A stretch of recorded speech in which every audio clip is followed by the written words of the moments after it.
हो सकता है तुम्हारे शरीर में बल कम हो, तुम्हारे बॉडी में ताकत ना हो, तुम्हारे अंदर समझ कम हो, तुम शायद ठीक तरह से पढ़ना भी नहीं जानते हो, रहना भी नहीं जानते हो, तुम्हारी कंडीशन अच्छी ना हो, तुम्हारे पास शायद जरूरत के पैसे भी ना हो सकता है तुम बहुत ही खराब कंडीशन में हो, ये सब समझ में आता है। हो सकता है तुम्हें बार बार असफलता भी मिलती हो, तुम्हें मौके बहुत कम मिलते हो, और ये भी हो सकता है कि तुम्हें कोई दूसरा सपोर्ट करने वाला ना हो। पता है, ये जो बातें बोली है ना मैंने, बिल्कुल तुम्हारे साथ ये सारी चीजें हो सकती है। मगर मजे की बात क्या है जानते हो? मजे की बात यह है कि इनमें तुम्हारा जरा भी दोष नहीं है। इन सभी मामलों में तुम्हारी कोई गलती नहीं है, क्योंकि ये सब खुदा ने तुम्हारे लिए रचा है। बेशक कुछ अच्छा सोचकर ही रचा होगा, लेकिन इतना तो तय है कि ये सारे मामले तुम्हारे हाथ में नहीं है। इसलिए इन सब का दोष तुम्हारा नहीं है, क्योंकि ये सब तुम्हारे हाथ में है ही नहीं।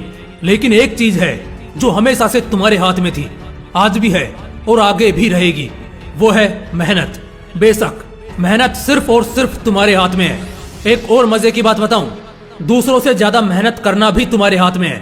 इसका मतलब आज जो बड़े पैसे वाले लोग हैं, या ज्यादा दिमाग वाले लोग हैं, या ज्यादा अच्छी किस्मत वाले लोग हैं, तुम उन सबसे आगे जा सकते हो अगर तुम उन सबसे ज्यादा मेहनत करते हो। कहने का मतलब सीधा सा है, मेहनत करना और दूसरों से ज्यादा मेहनत करना ये तुम्हारे हाथ में ही है, और यही तुम्हारी किस्मत बदलेगा। जब तुम कड़ी मेहनत के काफिले पर मुड़ोगे तो दूसरों की नजरों में तुम बड़े अजीब लगोगे, क्योंकि तुम उनकी तरह पार्टीज में शामिल नहीं होते। तुम उनकी तरह शाम को टपरी पर बैठकर दूसरों की चुगली नहीं करते, उनकी तरह फिल्म रिलीज होते ही देखने नहीं भागते, कॉलेज बंक करके उनके साथ बाहर नहीं भटकते। इन्हीं वजहों से तुम उन्हें अजीब लगोगे। लेकिन दोस्त, एक बात और है, अगर दुनिया तुम्हें अजीब और बेवकूफ देखती है तो समझ लेना कि कामयाबी का दौर शुरू हो चुका है और तुम बिल्कुल सही जा रहे हो। करने दो उन्हें दिन रात पार्टी, होने दो रिश्तेदारों में सगाई, करने दो उन्हें अपने बाप के पैसों पर ऐसो आराम। उनकी बड़ी बड़ी बातों को बस सुनते रहो, लेकिन तुम बस चुपचाप मेहनत करते रहो। कामयाबी और शोहरत अपना कर्ज मांगते हैं, और जब कर्ज अदा करने का समय आएगा ना, तब तुम्हें समझ आएगा कि तुम कामयाब इसलिए हुए क्योंकि जब वो होटलों में पार्टी करते थे तब तुम मेहनत करते थे। जब वो रात रात भर बाबू सोना, वेब सीरीज और फ्री फायर जैसे गेम्स में उलझे रहते थे तब तुम अपने सपनों के लिए जाग कर पड़ते थे। जब वो फिल्म देखने जाते थे तब तुम अपनी खुद की सक्सेस बायोपिक तैयार करने में लगे हुए थे। जब उन्हें आईफोन लेने की जिद थी, तुम में मेहनत करने का जुनून था, और बस इसी जुनून और संघर्ष की बारिश में तुमने उस शोहरत और कामयाबी को अपने नाम कर लिया, जिसे देखकर आज वो लोग जो कभी तुम्हें बेवकूफ और अजीब समझते थे, आज तुमसे टिप्स लेते हैं। जिंदगी का एक ही लॉजिक है, अगर दूसरों से ज्यादा कामयाब होना है तो दूसरों से ज्यादा मेहनत करनी होगी।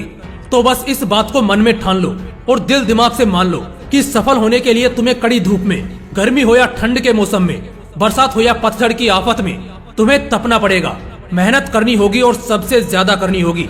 आज अगर कोई अपनी फील्ड में सबसे टॉप पर है तो क्यों है? आज को यूपीएससी जैसे टॉप एग्जाम में फर्स्ट 100 रैंक में आ जाता है तो क्यों आ जाता है? आज अगर कोई मिलेनियर या बिलियनियर है तो क्यों है? हर कोई क्यों नहीं बन जाता?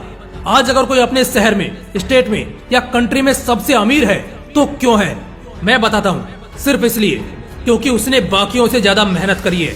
ब्रूस ली उस दौर में भी हर दिन लगभग 10,000 पंचेज की प्रैक्टिस करते थे, इतना जितना दूसरे मार्शल आर्टिस्ट एक हफ्ते में भी नहीं कर पाते थे। इसी मेहनत के कारण वो मार्शल आर्ट जगत के बेताज बादशाह बन गए। क्रिस्टियानो रोनाल्डो एक महान फुटबॉलर बनने से पहले फील्ड पर तब तक प्रैक्टिस किया करते थे जब तक स्टेडियम की लाइट्स को बुझा नहीं दिया जाता था। मोहम्मद अली हर रोज सुबह उठकर 10 किलोमीटर की दौड़ पर जाते थे। मशहूर बॉडी बिल्डर, रेसलर और हॉलीवुड के highest paid actor the rock दिन के लगभग 8 घंटे जिम में बिताया करते थे। तब जाकर आज 48 की उम्र में भी उनकी पर्सनैलिटी के लोग दीवाने बने बैठे हैं। वो हॉलीवुड में किसी भी फिल्म का पार्ट होने के लिए सबसे ज्यादा पैसे चार्ज करते हैं। दोस्तों, इन सबकी सफलता की कहानी मेहनत से लिखी हुई है, क्योंकि इन्होंने अपनी एक जिंदगी में जितनी मेहनत करी है उतनी एक एवरेज आदमी के लगभग 7 पीढ़ियों ने भी नहीं किया होगा। तभी तो आज जितनी शोहरत उनके पास है उतने में उनके अगले 7 पीढ़ियों को आंच तक नहीं आएगी। लोग अक्सर कहते हैं ना कि खाली हाथ आए थे और खाली हाथ जाएंगे। ये बिल्कुल गलत स्टेटमेंट है, और ये अक्सर वही लोग बोलते हैं जिन्हें अपनी औकात अच्छे से पता होती है कि उनसे जीवन में एक पत्ता भी नहीं हिलने वाला। तो बस खुद को तसल्ली देने और मेहनत करने वालों को डिमोटिवेट करने के लिए कहते हैं। हाँ, ये सच है कि खाली हाथ आए थे, मगर ये गलत है कि खाली हाथ जाएंगे। इतना कुछ कर जाओ, बना जाओ कि तुम्हारी पुश्ते भी तुम्हें याद रखें कि हाँ, तुमने उनके लिए कुछ किया है। कुछ ऐसा बना जाओ कि आने वाली पीढ़ी को भी कभी किसी चीज की तकलीफ ना हो, और ये सब तुमसे उन्हें मिलेगा, यानी तुम दानी कहलाओगे। तुम्हारे अच्छे कर्मों को लोग याद रखेंगे। इसलिए दोस्त मेहनत करो, दूसरों से ज्यादा करो। किसी बात का अंदर कॉन्फिडेंस रखो या ना रखो, मगर इस बात को लेकर हमेशा कॉन्फिडेंट रहना कि तुम दूसरों से ज्यादा मेहनत जरूर कर सकते हो। और तुम इस चीज को मानना और ठानना कि शायद तुम किसी से टैलेंट में भले ही हार जाओ, मगर मेहनत करने में कभी नहीं हारोगे। और जो बंदा मेहनत करता है ना, किस्मत भी उसी का साथ देती है। किस्मत का क्या है, ये हमेशा एक जैसी नहीं रहती। आज साथ है तो कल खिलाफ, मगर मेहनत आज भी साथ है और कल भी साथ होगी। बस इसे कायम रखना और इस जिद पर अड़े रहना कि तुम्हारे पूरे इलाके में दूसरा कोई भी तुमसे ज्यादा मेहनती नहीं होना चाहिए। तो बस छोड़ दो अपनी मेहनत से। बाकी अगर वीडियो अच्छा लगा तो इस मोटिवेशनल विंग्स 2.0 को जरूर सब्सक्राइब करना।